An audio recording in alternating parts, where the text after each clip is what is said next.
नवमा भगवती शरण दर्शक बंधु केते जन दर्शक बंधुंकर प्रश्न थिला जहाँकि जन्म जातक राजयोगटी हेउछि धेनु नामक राजयोग कामधेनु राजयोग एवं धेनु नामक राजयोग ये भिन्न राजयोग। दर्शक बंधु जन्म जातक लग्न सी जहाँ भी होना कहीं जदि द्वितीय स्थान रे शुभग्रह अवस्थान करिथिबे किबा द्वितीय स्थान प्रति शुभग्रहंकर दृष्टि रहिथिबो तत्संगे जन्म जातक द्वितीय स्थान रे द्वितीयाधिपति स्वगृही होइकी रहिथिबे किबा उच्चस्थ होइकी रहिथिबे। शर्त केवल मात्र एतिकी द्वितीयाधिपति अस्त होइकी नथिबे जहाँकि रवियुक्त होइकी नथिबे किबा रविंकर दृष्टि रे नथिबे अंश कलारे बलवान होइकी थिबे किबा मूल त्रिकोण स्थान जहाँकि ग्रह मूल त्रिकोणी होइकी रहिथिबे। द्वितीयाधिपति जदि मूल त्रिकोणी होइकी रहितांते तत्संगे शुभग्रहंकर दृष्टि रे रहितांते निजर उच्च राशि किबा स्वराशि जदि अवस्थान करिथांते ताहेले जन्म जातक धेनु नामक राजयोग संघटित होता है। यही सूत्रटी मु आउ थे पुनरावृत्ति करुच्छे। दर्शक बंधु जन्म जातक द्वितीय भाव ही होचे धन भाव। धन भाव प्रति जदि शुभग्रहंकर दृष्टि रही था कि धनाधिपति धन स्थान रही था कि धन स्थान शुभग्रह रही ताहेले ये महाधनी योग संघटित करिथांती।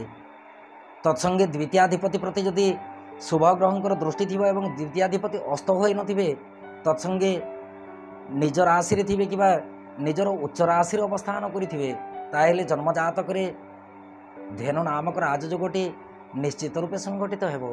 एपरि जोगजात व्यक्ति प्रबल मात्रा रे धनवान हेबा सहित समृद्धशाली होइथांती। संसार क्षेत्र में ख्याति अर्जन करने सहित उच्च पद प्राप्ति करिथांती। परिवार मध्य शांतिर वातावरण सदासर्वदा देखा पाई विशेषकर कुलाध्यक्ष एवं कुलनायक होते। संसार क्षेत्र में समस्त व्यक्ति एपरी जन्म जातक प्रति शुभ दृष्टि रखि था। एपरी जन्म जातक जेकोसी कर्म हाथ बढ़ाई था निश्चित रूपे शुभफल प्राप्ति करि। दर्शक बंधु जन्म जातक लग्न ठार द्वितीय स्थान हो धन स्थान। जदि आपणकर लग्नटी मेष लग्न हुए ताहेले धन स्थान हेबो वृष राशि जहाँकि द्वितीय स्थान। लग्न जदि वृष राशि हुए द्वितीय स्थान हेबो मिथुन राशि।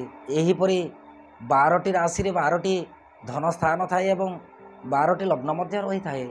लग्न ठारू ठीक द्वितीय स्थान ही होचे धन स्थान। उदाहरण स्वरूप जदि लग्नटी सिंह लग्न हुए सिंह लग्न पाई द्वितीयाधिपति ग्रह हेउचंती बुध महाग्रह। जदि बुध महाग्रह निजर उच्च राशि जहाँकि कन्या राशि स्वराशि मध्य बुधंकर उच्च राशि होता है कहीं बुध महाग्रह कन्या राशि उच्चस्थ होता। दर्शक बंधु कन्या राशि हेउछि बुधंकर मूल त्रिकोण राशि। बुध जेतेबेले जाइकी कन्या राशि अवस्थान करिथिबे एवं जदि बृहस्पतिंकर दृष्टि बुध प्रति रही था कि बुध शुक्र कि बुध युक्त होइकी रहितांती ताहेले जन्म जातक धेनु नामक राजयोगटी संघटित होता है। शर्त केवल मात्र एतिकी बुधंक प्रति रविंकर पाप दृष्टि नथिबो किबा कोनोसी पाप ग्रहंकर दृष्टि नथिबो। रवि युक्त होइकी बुध नथिबे जहाँकि अस्तादि बल युक्त होई नथिबे।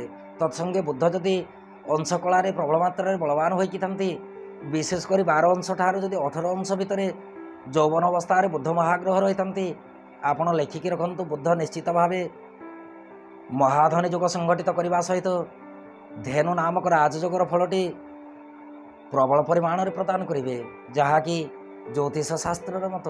दर्शक बंधु ज्योतिष शास्त्र में आहरी विविध राजयोग गुड़ाक अच्छे। समस्त प्रकार राजयोग विषय वस्तु नहीं कि धीर मंथर गति निश्चित रूपे परिचित होगा। जड़े दर्शक बंधु प्रश्न रखी आपण कहीं वीडियो प्रस्तुति करूना। दर्शक बंधु वीडियो प्रस्तुति करिबारे समय मत नियंट होता। तत्संगे जी वीडियो प्रस्तुति करूला से ही छुआटी मोर पाखरे नथिला। काली दिन ठारू जेतेबेले छुआटी आसिकी घरे रही वर्तमान समय वीडियो प्रस्तुति करने मते मध्य सुविधा होउछि। वीडियो प्रस्तुति करने अन्य जनकर साहाय्य नितांत दरकार पड़ी थाए। एणुक दर्शक बंधु वीडियो प्रस्तुति करिबारे मु असमर्थ होतिले। आज दिन ठारू मु चेष्टा करी निश्चित रूपे आपण मानकर कथा रखिकी वीडियो प्रस्तुति करी। एवं अनुमति दियंतु। नमः भगवती शरण।